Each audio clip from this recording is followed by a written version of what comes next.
Hello everyone, आज हामी तपाईहरुले dayasarkuniversity.com मा हामीले आफ्नो केवाइसी कसरी हाल्ने भन्ने टपिकमा यो भिडियो बनाएका छौं र सबैभन्दा पहिला तपाईहरुले गुगलमा गएर दयासार्क युनिभर्सिटी सर्च गरिसकेपछि यस्तो खालको इन्टरफेस आउँछ। ओके, यस्तो खालको इन्टरफेस आइसकेपछि तपाईले सबैभन्दा पहिला दुईवटा लाइनमा डटमा क्लिक गरिसकेपछि लगइन भन्ने अप्सन आउँछ र यस्तो अप्सन आइसकेपछि तपाईको आईडी पासवर्डलाई तपाईहरुले यहाँ राख्नु होला। ओके, आईडी पासवर्डलाई राखिसकेपछि तपाईको भेरिफिकेसन इमेजलाई माग्छ। ओके, भेरिफिकेसन इमेजलाई माग्छ र कसैको इमेज खुल्छ कसैको खुल्दैन है। नखुलेको खण्डमा तपाईले माथिको 3 वटा डटलाई क्लिक गर्नु होला। ओके, 3 वटा डटलाई क्लिक गरिसकेपछि थोरै तल आइसकेपछि के हुन्छ, सेटिङ भन्ने एउटा अप्सन हुन्छ है। सेटिङमा क्लिक गरिसकेपछि थोरै तल के हुन्छ, साइड सेटिङ भन्ने अप्सन हुन्छ है। साइड सेटिङ भनिसकेपछि क्यामेरा हेर्नु होला। क्यामेरा एलाउ छ कि छैन भनेर तपाईले हेर्नु होला। यसमा चाहिँ एलाउ लेखेकै छ पहिलाबाट। यदि छैन भने यहाँबाट नै तपाईले के गर्नु होला, एलाउ गर्नु होला है। र ब्याक हुनु होला र ब्याक भइसकेपछि एकचोटी यसलाई के गर्नु होला, लग आउट गर्नु होला है। ब्याक हुनु होला, किनभने चाहिँ ब्याक भएर फेरि लगइन गर्नुभयो भने देखिन्छ है।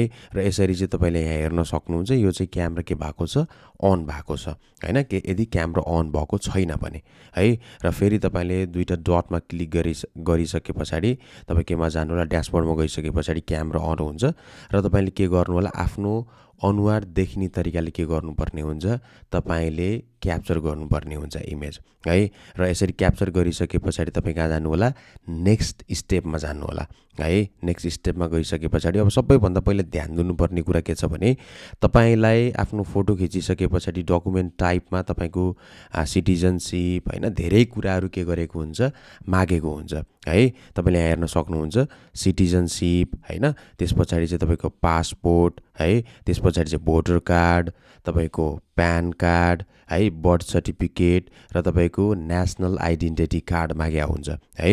र अब अहिले हामीले चाहिँ के गरौँ, सिटिजनशिपबाट गरौँ। सिटिजनशिप तपाईको जे हो त्यही रोज्नु होला। र अब सबैभन्दा पहिला अर्को चाहिँ के छ, डकुमेन्ट नम्बर है। डकुमेन्ट नम्बर तपाईको नागरिकतामा के हुन्छ, तपाईले यहाँ हेर्नुभयो भने तपाईको सिम्पल तरिकाले लेख्या हुन्छ 45 डट हैन, एनीथिङ तपाईको चाहिँ 76 डट हैन, तपाईको 56, यो चाहिँ मैले एक्जाम्पलको लागि राख्या हो। यो चाहिँ तपाईको 45 डट तपाईको दुईटा गरिसकेपछि डट डट भनेर आएको हुन्छ है।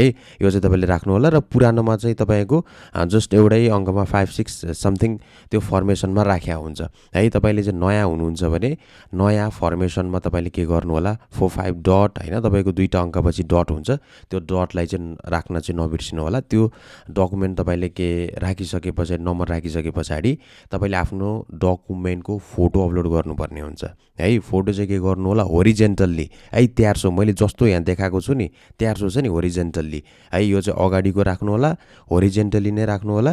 र अर्को चाहिँ पछाडिको पनि होरिजेन्टल्ली नै राख्नु होला है। तपाईको चाहिँ पछाडिको पनि होरिजेन्टल्ली नै राख्नु होला। र तपाईले के गर्नु होला, यो राखिसकेपछि तपाईले के गर्नु होला, यसलाई तल सबमिट डकुमेन्ट भनेको छ, सबमिटमा क्लिक गरिसकेपछि त्यहाँ अपलोडिङ लेखिराखेको छ है। अपलोडिङ लेखिराखेको छ र चाहिँ यो चाहिँ के हुन्छ, 12 घण्टाभित्र एप्रुभ हुन्छ है। यदि तपाईको रिजेक्ट भयो भने कुन कारणमा रिजेक्ट हुन्छ भन्ने टपिकको अब हामी कुरा गर्छौं है।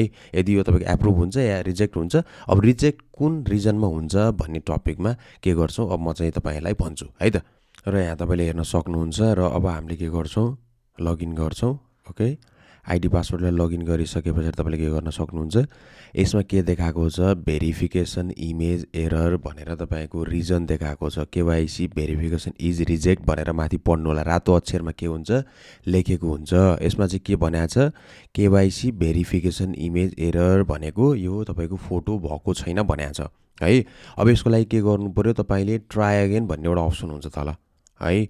ट्राई अगेन भन्ने फोटोमा हुन्छ, तपाईले ट्राई अगेनमा क्लिक गर्नु पर्यो है। त्यहाँ ट्राई अगेनमा क्लिक गरिसकेपछि तपाईको त्यहाँ आफ्नो अनुहार देखिने तरिकाले तपाईले के गर्नु पर्यो, फोटो एउटा क्याप्चर गर्नु पर्यो है। अब क्याप्चर गरिसकेपछि नेक्स्ट स्टेप गरेर जस्ट सबमिट मात्र गरिदिने हो यसमा है। र अब अर्को कुरा, तपाईको केवाइसी भेरिफिकेसन डकुमेन्ट नम्बर भनेर यदि आयो भने चाहिँ तपाईँले के गर्ने हो, त्यहाँ एउटा डकुमेन्ट नम्बर हुन्छ, ओके। त्यो डकुमेन्ट नम्बरलाई तपाईँले आफ्नो नागरिकताको नम्बर अनुसार नराख्नु भएको पनि हुनसक्छ है। तपाईँले डट डट डट धेरैले राख्नुहुन्न, त्यो तपाईँको दुईवटा नम्बर डट दुईवटा नम्बर डट दुईवटा नम्बर पछाडि 4वटा नम्बर हुन्छ, बिचमा त्यो डट डट तपाईँले राख्न बिर्सिनु भयो भने तपाईँको त्यो अनुसार पनि के हुन्छ, KYC verification document number error भनेर आउँछ है। त्यो कुरा चाहिँ तपाईँले के गर्नु होला, बुझ्नु होला। आफ्नो त्यो डकुमेन्ट नम्बरलाई चाहिँ क्लियरली तपाईँले राख्नु होला है। र अर्को कुरा भनेको तपाईँले यदि केवाइसी डकुमेन्टलाई तपाईँले ठाडो, यहाँ चाहिँ मैले के देखाएको छु, 1300 देखाएको छु नि होइन, 1300 देखाएको छु। तपाईँले चाहिँ के गर्नुभयो भने ठाडो राख्नुभयो भने पनि तपाईँको के हुन्छ, केवाइसी रिजेक्ट हुन्छ है। र तपाईँले के गर्नु होला, सबै फर्मालिटिजलाई हालेर तपाईँले सबमिट डकुमेन्ट गरिदिनु भयो भने तपाईँको के हुन्छ, केवाइसी सबमिट हुन्छ। र केवाइसी सबमिट पछाडिको अगाडिको प्रोसेस के हुन्छ, म तपाईँलाई यो एप्रुभ भइसके पछाडि म तपाईँहरूलाई देखाउँछु। र यो हेर्न सक्नुहुन्छ, एप्रुभ भइसकेको छ, खुलिसकेको छ है। तपाईँले यहाँ विभिन्न डिजिटल प्रडक्टहरू कोर्सहरू तपाईँले के गर्न सक्नुहुन्छ, पाउन सक्नुहुन्छ।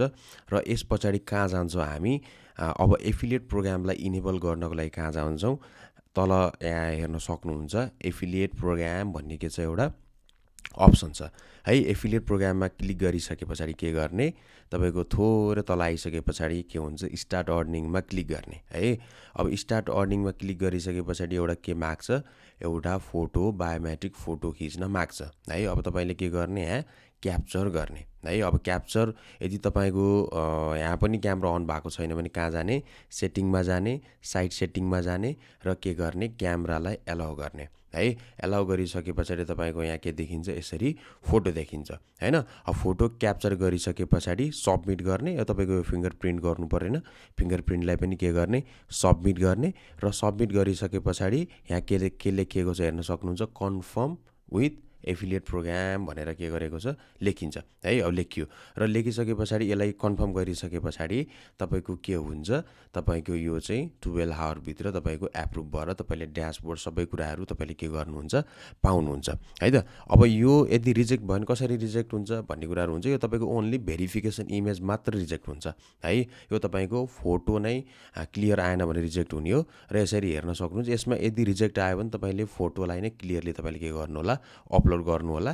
र यसमा रिजेक्ट अरू कुराहरूले हुँदैन है त। र यसरी नै तपाईँको यदि कुनै पनि इन्क्वायरी छ, कुनै पनि प्रब्लम छ भने कस्टमर केयरको नम्बरमा तपाईँले के गर्न सक्नुहुन्छ, तपाईँले वाट्सएप गरेर आफ्नो प्रब्लमलाई तपाईँले केवाइसी रिलेटेड कस्टमर केयरलाई भन्नुभयो भने उहाँहरूले तपाईँले स्टेप बाई स्टेप हेल्प पनि गर्नुहुन्छ है त। Okay everyone, thank you.